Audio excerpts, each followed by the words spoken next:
Hello hi नमस्कार। मैं धर्मेंद्र कुमार आप सभी का आपके अपने यूट्यूब चैनल पर हार्दिक स्वागत एवं अभिनंदन करता हूँ। तो बच्चों, क्लास 10th के अंतर्गत जैसे हमारा पहला जिसमें जो पार्ट 1 गया है, वैसे ही आज विद्युत का सेकंड पार्ट आपका आ गया है। तो फटाफट हम क्या करते हैं, सेकंड पार्ट को स्टार्ट करने से पहले मैं आपको क्विक रूप में पीछे का रिवीजन करवा देता हूं। तो जो इसका पहला पार्ट गया था उसमें मैंने आपको वैद्युत आवेश क्या होता है और वैद्युत आवेश का जो परमाणु मॉडल है उसके बारे में मैंने आपको विस्तार से समझाया था।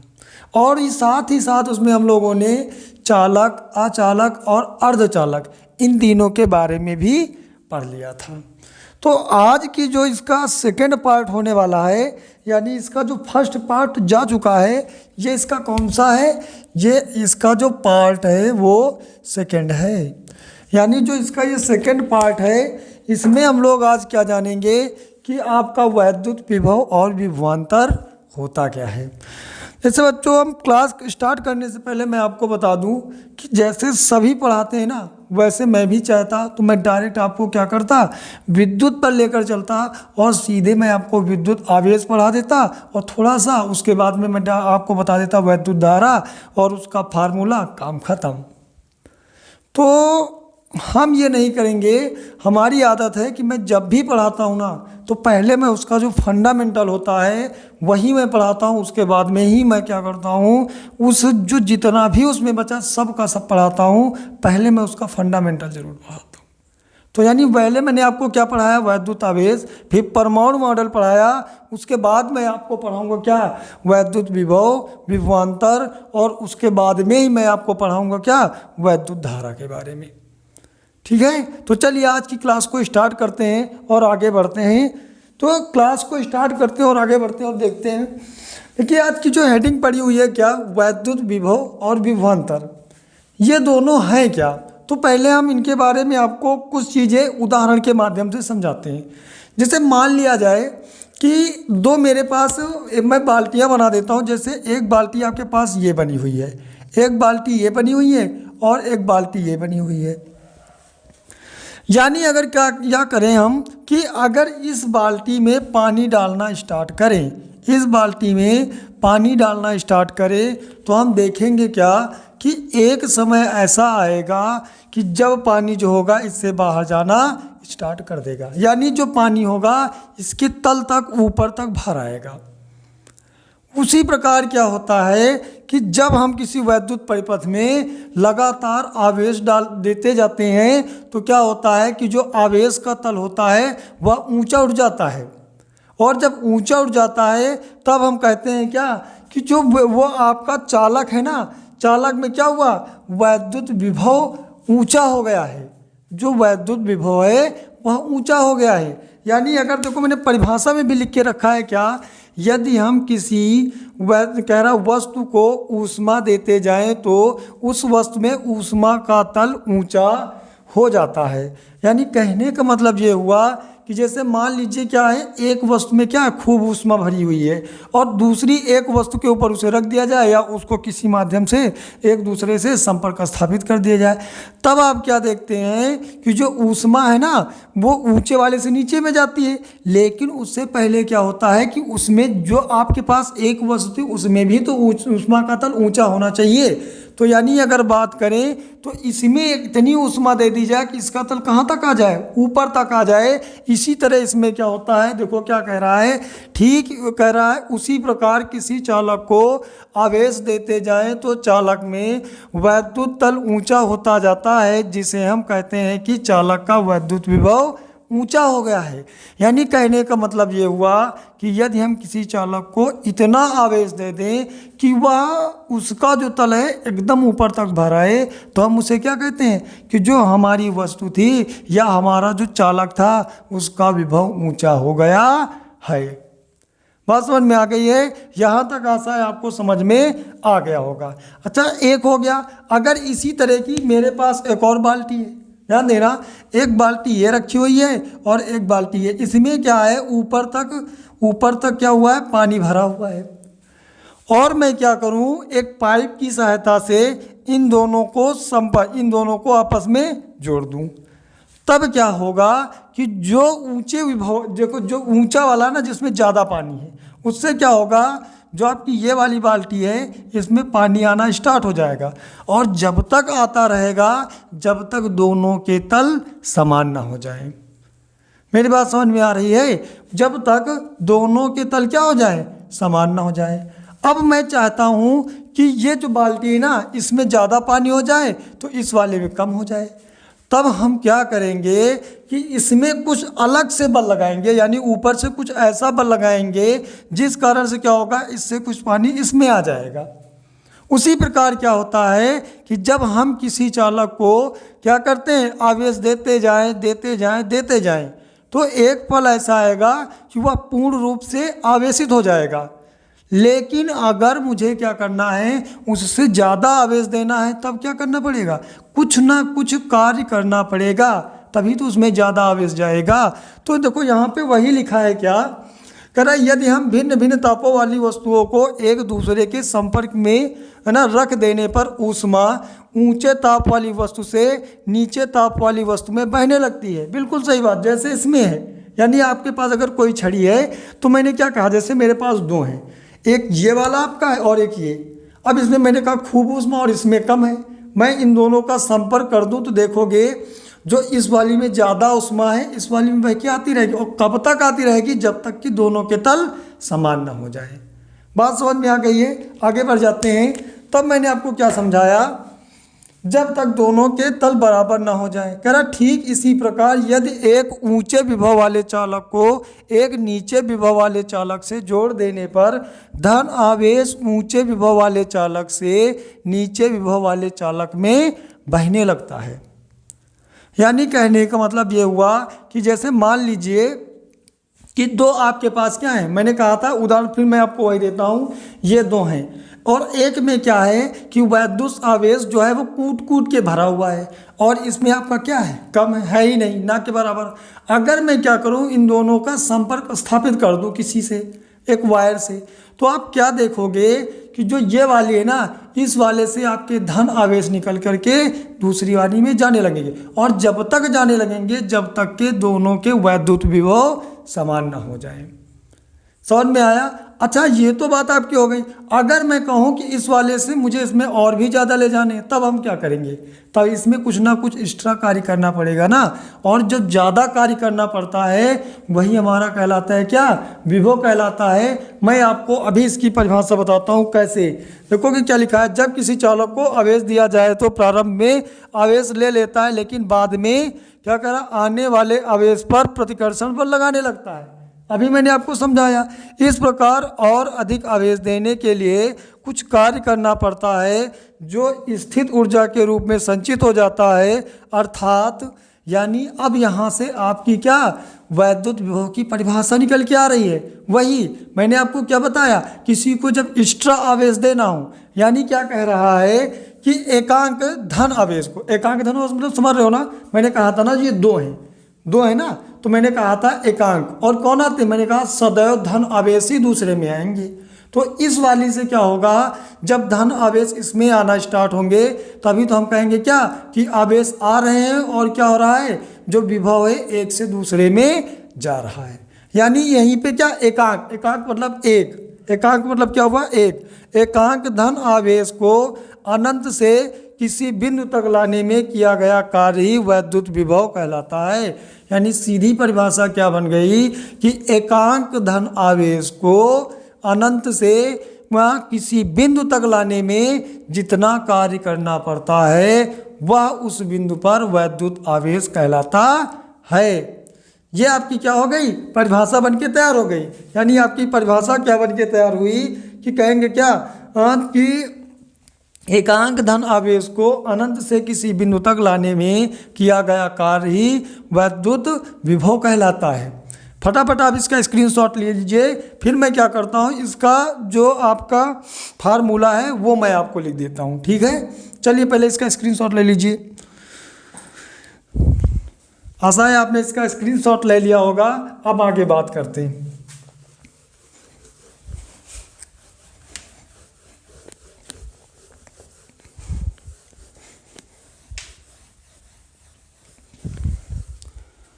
अब यहाँ पे आपको क्या लिखना है, एकांक धन आवेश। अब मैंने कह दिया कि माना एक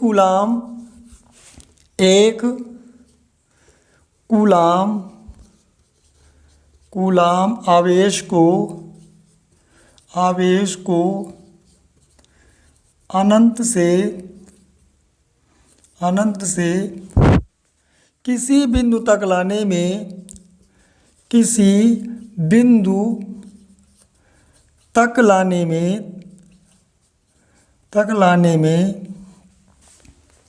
क्या W कार्य करना पड़े, W कार्य करना पड़े तो आपका क्या होगा। देखो हम इसे किससे प्रदर्शित करें, इसे हम विभव को किससे V से प्रदर्शित करते हैं, किससे V से प्रदर्शित करते हैं, V से प्रदर्शित करते हैं। यहीं पे लिख देता हूँ मैं, प्रदर्शित करते हैं।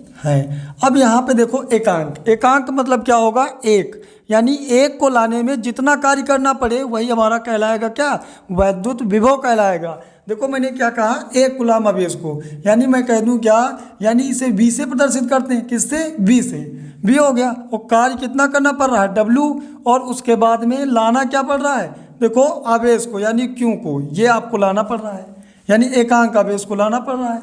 तो यही आपका कहलाएगा क्या, यही आपका कहलाता है क्या, वैद्युत विभव, और यही आपका क्या बन के तैयार हो गया, वैद्युत विभव का फार्मूला।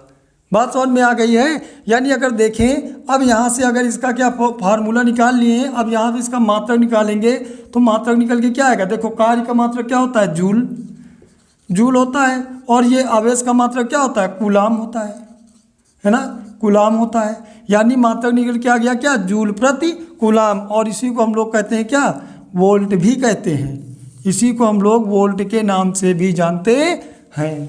तो ये आपका क्या निकल के आ गया, ये आपका इसका ये मात्रक निकल के आ गया, और ये इसका फार्मूला, यानी परिभाषा क्या बनेगी, एकांक धन आवेश को अनंत से किसी बिंदु तक लाने में जितना कार्य करना पड़ता है वही आपका वैद्युत विभव कहलाता है। यानी अब यहाँ से अगर हम चाहें तो अगर एक वोल्ट की परिभाषा निकालना चाहें तो वो क्या निकलेगी, यानी अगर अब यहाँ पे हम लोग जानेंगे क्या कि एक वोल्ट क्या होता है। चलिए यहीं से निकाल लेते हैं एक वोल्ट की परिभाषा, यानी एक वोल्ट, ठीक है। देखो अब यहाँ पे एक वोल्ट की परिभाषा क्या निकालेंगे, यानी हम कहेंगे क्या, एक एकांक आवेश को कहाँ से, यदि एकांक आवेश को अनंत से किसी बिंदु तक लाने में 1 जूल कार्य करना पड़े तब उसे 1 वोल्ट कहते हैं। यानी कह सकते हैं कि एक कूलाम आवेश को अनंत से किसी बिंदु तक लाने में W यानी 1 जूल कार्य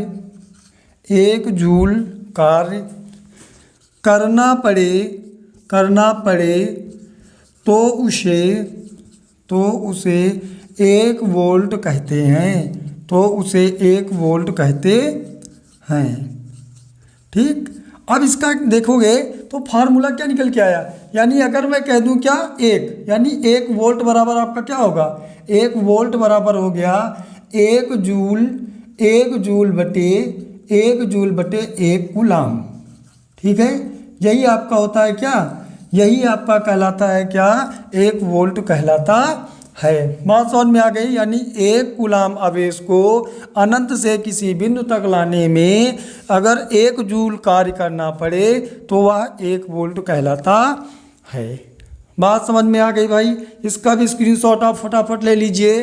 उसके बाद में हम लोग बात करने वाले हैं किस पर, विभवांतर पर, ठीक है। चलिए आशा है आपने इसका स्क्रीनशॉट ले लिया होगा। अब हम लोग बात करेंगे किस पर, विभवांतर पर बात करने वाले हैं कि विभवांतर क्या होता है। फटाफट इसको भी हम लोग देख लेते हैं कि आखिर होता क्या है भाई। देखिए जिस प्रकार से आपका क्या होता है कि वैद्युत विभव होता है वैसे ही आपका होता है विभवांतर।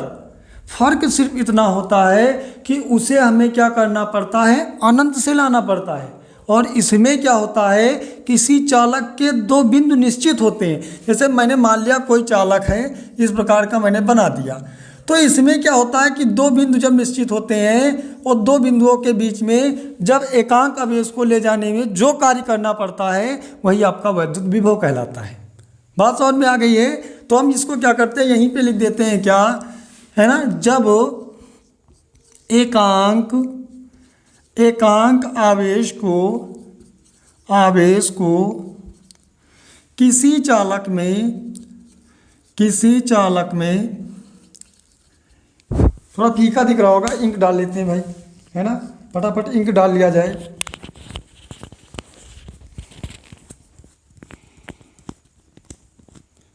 इंक डाल ली जाए, क्या होता है ना कि बहुत बारीक हो जाता है तो फिर दिखता नहीं है, तो इंक डाल लेना भी ज़रूरी है।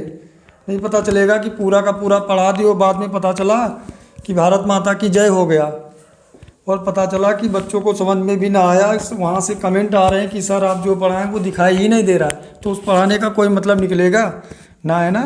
तो इसीलिए फटाफट क्या करते हैं, इंक ही डाल लेते हैं और थोड़ा जो फीका है वो बढ़िया सा चलने लगेगा। तो चलिए आगे स्टार्ट करते हैं ना। तो मैंने क्या कहा आपसे कि एकांक आवेश को किसी चालक में एक बिंदु से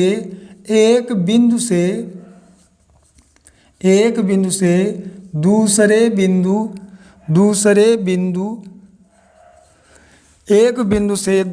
बिंदु तक ले जाने में जितना कार्य करना पड़ता है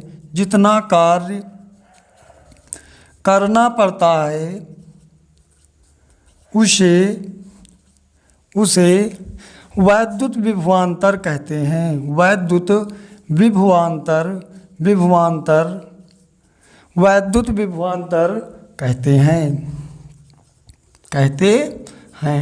मतलब ये दोनों सेम होते हैं, यानी वैद्युत विभव और विभवांतर दोनों सेम होते हैं। फर्क सिर्फ इतना होता है कि उसमें अनंत से और इसमें क्या होता है, चालक के ही अंदर दो बिंदुओं के बीच। ठीक है, अब मैं मान लेता हूँ ये आपकी क्या बन गई परिभाषा। अब मैंने कह दिया यदि एकांक आवेश क्या, क्यों तथा किया गया कार्य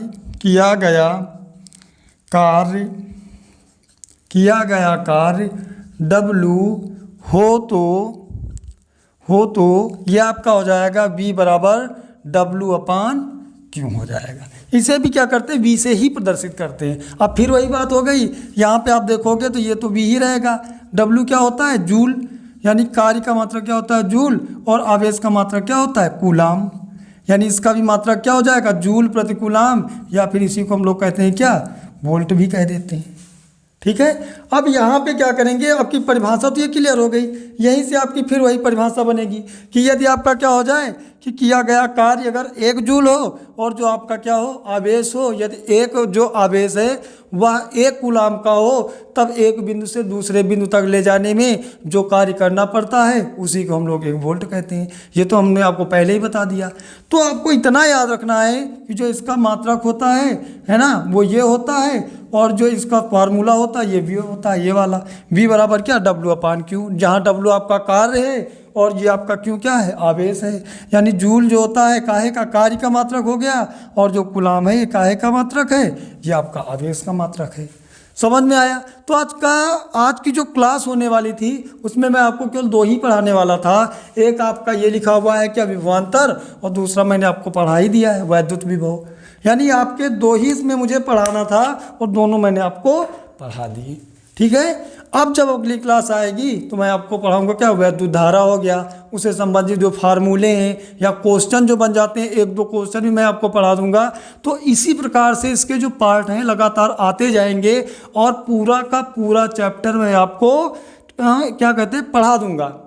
और आप जब भी जाएंगे ना बोर्ड परीक्षा में, आप खुद जाकर देख लेना कि क्या क्वेश्चन ऐसे ही आते हैं। मैं कह रहा हूँ जिस तरीके से मैंने लिखवाया ना, सेम टू सेम ऐसे ही क्वेश्चन आते हैं, याद रखना।